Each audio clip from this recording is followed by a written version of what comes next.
ஆன்மீக அன்பர்கள் அனைவருக்கும் வணக்கம். நாம் நம்மளுடைய சேனலில் தொடர்ந்து நிறைய சுவாரஸ்யமான தகவல்களை தாங்க பார்த்துட்டு வந்துட்டு இருக்கோம். அந்த வரிசையில் இன்னைக்கு நம்ம என்ன பார்க்க போகிறோம் அப்படின்னா ரொம்பவே சுவாரஸ்யமான ஒரு தகவல் தாங்க. பொதுவாக ஒவ்வொரு கிரகங்களும் எடுத்துக்கிட்டிங்க அப்படின்னா குறிப்பிட்ட கால இடைவெளியில் ஒரு ராசியில் இருந்து இன்னொரு ராசிக்கு வந்து பயிற்சி ஆவாங்க.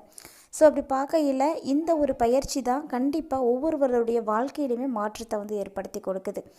அதாவது 2025ஆம் வருடம் பார்த்திங்கன்னா ரொம்ப சிறப்பு வாய்ந்த ஒரு வருடம்னு சொல்லலாம். ஏன்னா வருடாந்த கிரகங்கள்னு சொல்லக்கூடிய சனி, ராகு, கேது மற்றும் குரு, இந்த கிரகங்களுடைய பயிற்சிகள் எல்லாமே இந்த ஆண்டில் வந்து நடக்குதுங்க. ஸோ கிட்டத்தட்ட பார்த்திங்கன்னா அது அற்புதமான மாற்றங்கள் தான் இந்த ஆண்டில் வந்து நிகழப்போகுது. அதுவும் பார்த்திங்கன்னா 2025ஆம் ஆண்டில் ஏற்படக்கூடிய சர்ப்ப கிரகங்களினுடைய பயிற்சியாக சொல்லக்கூடிய ராகு கேதுவினுடைய பயிற்சி மே மாதம் 19ஆம் தேதி அதில் வந்து நடந்து முடிஞ்சிருக்கு. அதாவது இந்த ராகு மற்றும் கேது கிரகங்களுடைய பலன்கள் பார்க்கையில் எப்படி வந்து கன்னிராசினியர்களுக்கு வந்து கிடைக்க போகுது அப்படின்றதையும், உங்களுக்கு பாதிப்புகள் ஏற்படாமல் இருக்க செய்யக்கூடிய பரிகாரங்கள், வழிபட வேண்டிய தெய்வம் என்ன, இது எல்லாத்தையுமே தான் இந்த பதிவில் நம்ம பார்க்க போகிறோம்.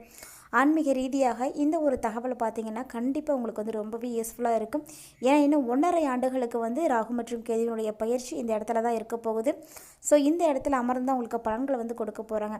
அதனால் இந்த 1.5 வருஷத்துக்குள்ளே நீங்கள் என்ன மாதிரியான வழிபாடுகள்லாம் செய்தால் உங்களுக்கு ராகு மற்றும் கேதுவால் ஏற்படக்கூடிய தாக்கங்கள் குறையும், என்னென்ன விஷயங்களை செய்யணும் செய்யக்கூடாது அப்படின்றத பற்றிலாம் முழுமையாக கண்டிப்பாக நீங்கள் வந்து தெரிஞ்சுக்கிட்டே ஆகணும். அதனால் வீடியோ வந்து உங்களுக்கு ரொம்பவே யூஸ்ஃபுல்லாக இருக்கும். ஸோ ஸ்கிப் பண்ணாமல் முழுமையாக பார்த்து பயன்பெறுங்க. ஒவ்வொரு கிரகங்களுமே குறிப்பிட்ட கால இடைவெளியில் தங்களுடைய இடங்களை வந்து மாற்றுவது வழக்கமான ஒன்று தான். அந்த வரிசையில் இந்த ஆண்டு சிறப்பாக பார்த்திங்கன்னா சனி, குரு, ராகு, கேது இந்த கிரகங்கள் எல்லாமே வந்து பயிற்சி ஆகிறாங்க. அதுவும் பார்த்திங்கன்னா ஒரே ஆண்டில் இந்த 3 கிரகங்களும் பயிற்சி ஆகிறது ரொம்ப சிறப்பு வாய்ந்ததுன்னு சொல்லலாம். சந்திரன் மற்றும் சூரியனால் கிரகணம் ஏற்படும் பொழுது உருவாகக்கூடியது தான் நிழல் கிரகங்கள். ஏன்னா இந்த கிரகங்களுக்குன்னு தனித்துவமான இடம் எதுவுமே வந்து கிடையாது. பெரும்பாலும் பார்த்திங்கன்னா இந்த ராகு கேதுவை வந்து தீங்கு செய்யக்கூடிய கிரகங்கள் அப்படின்னு தான் எல்லாருமே வந்து தெரிஞ்சு வச்சுருக்காங்க. அதாவது பெரும்பாலும் தீங்கு விளைவிக்கும் அப்படின்னு எல்லாராலையும் நம்பப்படக்கூடியது அப்படின்னாலுமே இந்த கிரகங்கள் மட்டும்தான். ஆனால் இந்த டைம் பார்த்திங்கன்னா இந்த ராகு கேதுவினுடைய பயிற்சி கண்டிப்பாக ஒவ்வொரு சில ராசிக்காரர்களுடைய வாழ்க்கையிலையும் நிறைய பாதிப்புகளை ஏற்படுத்தினாலுமே கூட ஒரு சில ராசிக்கு நல்ல பலன்களையும் வந்து கொடுக்க இருக்குங்க. ஸோ அப்படி பார்க்கையில் என்ன மாதிரியான பலன்களை எல்லாம் கன்னிராசினியர்களுக்கு கொடுக்க போகுது அப்படின்றத இப்போ நம்ம தெளிவாக தெரிஞ்சுக்க போகிறோம். ராகு கேது அப்படின்னாலே பாதிப்பு அப்படின்னு மக்கள் பலரும் பார்த்திங்கன்னா இன்னும் நினச்சிட்டு இருக்காங்க. அந்த நினைப்பு அப்படிங்கிறதெல்லாம் கண்டிப்பாக வந்து பொய்யானதாங்க. அப்படிலாம் நிச்சயமாக வந்து எதுவுமே கிடையாது. ஏன்னா நல்லது கெட்டது ரெண்டுமே கலந்தது தான் வாழ்க்கை. அதே போல் தான் கிரகங்களும் நன்மை மற்றும் தீமை ரெண்டும் சேர்ந்தே தான் ராகு மற்றும் கேது வந்து கொடுக்க போகிறாங்க. கன்னிராசினியர்களை பொறுத்த வரைக்கும் இந்த ராகு மற்றும் கேது பயிற்சியாக இருக்கக்கூடிய இடங்கள் பார்த்திங்கன்னா மீனராசியிலிருந்து ராகு பகவான் கும்பத்துக்கும், கன்னிராசியிலிருந்து கேது சிம்மத்துக்கும் வந்து போகிறாங்க.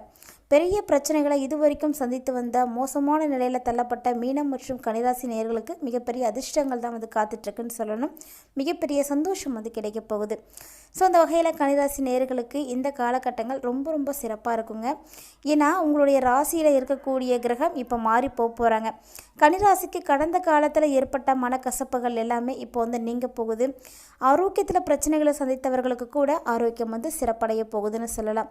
வயிறு, நரம்பு சம்மந்தப்பட்ட பிரச்சனைகளால் நீங்கப்பட்ட வேதனைகள் அத்தனையுமே வந்து முழுமையாக வந்து நீங்கக்கூடிய ஒரு நேரம் தான். ஒரு சிலர்லாம் பார்த்தீங்கன்னா திருமண தடையால் வந்து பாதிப்பு வந்து அடைஞ்சிருப்பீங்க. அப்படிப்பட்டவர்களுக்கு இந்த டைமில் திருமண தடையும் பார்த்திங்கன்னா நீங்கள் போகுதுங்க. திருமண தடை இருந்தவர்கள் எல்லாருக்குமே அந்த தடை நீங்கி திருமணம் நிச்சயமாக வந்து நடக்கும். ஸோ கண்டிப்பாக தைரியமாக இருங்க. ஏன்னா கேது விரயஸ்தானத்தில் வந்து அமர போகிறாரு. விரயஸ்தானத்தில் அமரக்கூடிய கேது என்ன பண்ணுவார் அப்படின்னா பணியில் மாற்றங்களை வந்து கொடுப்பார். அதே ராகு பார்த்திங்கன்னா 6வது இடத்துக்கு வந்து வரப்போகிறாரு. ஸோ கன்னிராசி நேயர்களை பொறுத்த வரைக்கும் ராகு 6வது இடத்துக்கு வர்றது அப்படிங்கிறது மிகப்பெரிய வெற்றியை கொடுக்கும். அதுவும் இல்லாமல் போட்டித் தேர்வுகள்லாம் நீங்கள் வந்து கலந்துக்கிட்டீங்க அப்படின்னா கண்டிப்பாக முதன்மையான ரேங்க்கில் வந்து நீங்கள் வெற்றி பெற முடியும். ஸோ வந்து கவலையே படாமல் காம்படிட்டிவ் எக்ஸாம்ஸ் எழுதுறவங்கலாம் கண்டிப்பாக வந்து அட்டன் பண்ணுங்கள். அதே போல் உத்தியோகத்தில் இருக்கக்கூடியவங்களும் அப்படி தான். உத்தியோகத்தில் நிறைய பேர் உங்களுக்கு போட்டி பொறாமைகளோடெல்லாம் வாழ்ந்துருப்பாங்க, கூடவே வேலை செஞ்சுருப்பாங்க. ஆனால் அந்த போட்டி பொறாமைகள் எல்லாம் தாண்டி இப்போ நீங்கள் வந்து முன்னேற போகிறீங்க. ஏன்னா உத்தியோகத்தில் உங்களை எதிர்த்தவர்கள் எல்லாருமே இப்போ பொட்டி பாம்பாக உங்ககிட்ட வந்து அடங்க போகிறாங்க. ஸோ நீங்கள் சிறப்பாக வந்து இருக்க போகிறீங்க. அது மட்டும் இல்லாமல் கடன் பிரச்சனையால் தான் எனக்கு இவ்வளோ பாதிப்புகள் இருக்குது, இல்லைன்னா என்னுடைய வாழ்க்கை சிறப்பாக இருக்கும் அப்படின்னு நினைக்கக்கூடிய ஒவ்வொரு கன்னிராசினியர்களும் குறித்து வச்சுக்கோங்க. உங்களுடைய கடன் சுமை கட்டாயமாக வந்து குறைய போகுது. ஏன் சொல்லப்போனால் முழுமையாக கூட விலகிடும் அப்படின்னு கூட சொல்லலாம். புதுசாக வீடு கட்டுறது, இருக்கக்கூடிய வீட்டை புறணமைக்கிறது, மேலும் இது போல் விஷயங்களுக்காக சின்ன சின்ன விஷயங்களில் நீங்கள் சுப செலவுகள் வந்து செய்ய வேண்டி இருக்கும். ஆனால் இது மாதிரி சுப செலவுகளை நீங்கள் செய்கிறதா இருக்கீங்க அப்படின்னா கண்டிப்பாக அதுக்கு கரெக்டான ஒரு பிளானிங் இருக்கணும். பெருசாக எதுலேயும் திட்டமிட்டு அதில் வந்து மாட்டிக்காதீங்க. உங்களுடைய சக்திக்கு என்ன செய்ய முடியுமோ அதுக்கு ஏற்ற மாதிரி நீங்கள் பிளான் பண்ணிங்க அப்படின்னா பிரம்மாண்டமான வெற்றி உங்களுக்கு வந்து கிடைக்குங்க. அதெல்லாம் எந்த ஒரு விதமான மாற்று கருத்துமே கிடையாது. ஸோ கன்னிராசி நேயர்கள் திருமணமாகி இன்னும் குழந்தை பாக்கியம் இல்லாதவர்கள் கண்டிப்பாக இந்த ஆண்டில் வந்து குழந்தை பாக்கியம் இருக்குது. ஸோ குழந்தை பாக்கியம் கிடைக்கிறதுக்கு நிறைய சான்ஸ்லாம் இருக்குது. அது எல்லாமே உங்களுடைய கையில் தான் இருக்குது. என்ன விஷயங்கள் எல்லாம் உங்களுக்கு வந்து சக்ஸஸ் ஆக போகுது அப்படின்றதெல்லாம். மேலும் பார்த்தீங்கன்னா எல்லா காரியத்திலுமே உங்களுக்கு வெற்றிகள் வந்து குவியக்கூடிய ஒரு நேரத்தை வந்து நீங்கள் நெருங்கிட்டீங்க.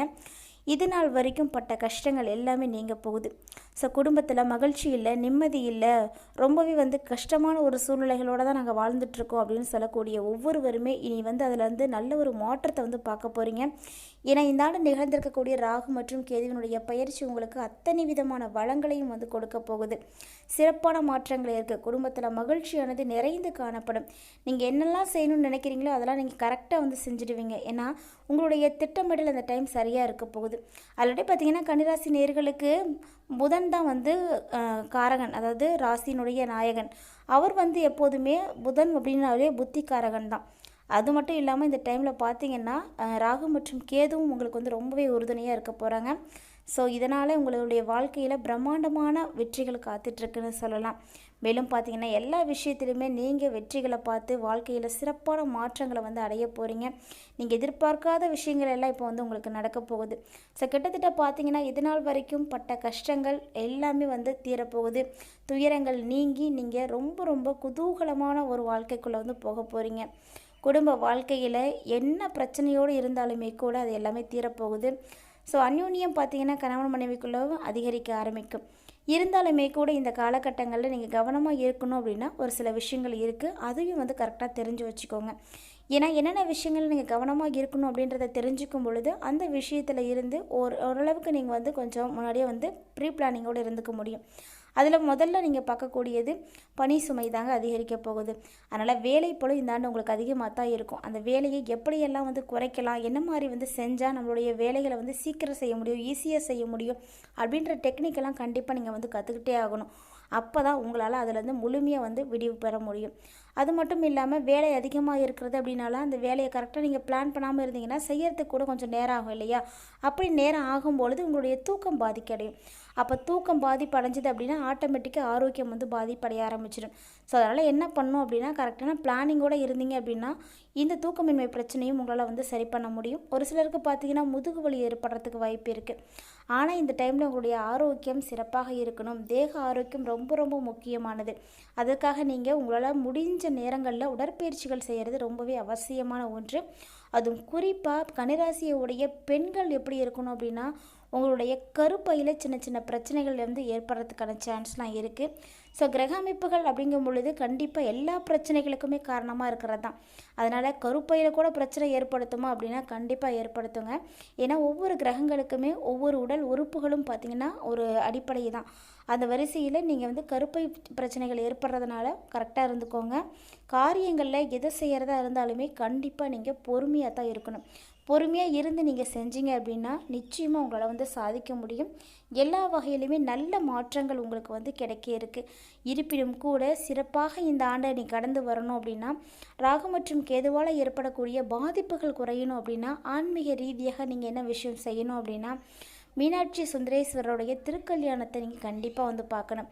அப்படி இல்லை அப்படின்னா உங்களால் முடிஞ்ச நேரங்களில் எப்போல்லாம் உங்களுக்கு டைம் கிடைக்குதோ ஸ்ரீராம ஜெயம் எழுதுறது ரொம்ப ரொம்ப நல்லதுங்க. ஒன்று நீங்கள் எழுதுங்க, இல்லைன்னா கேளுங்க.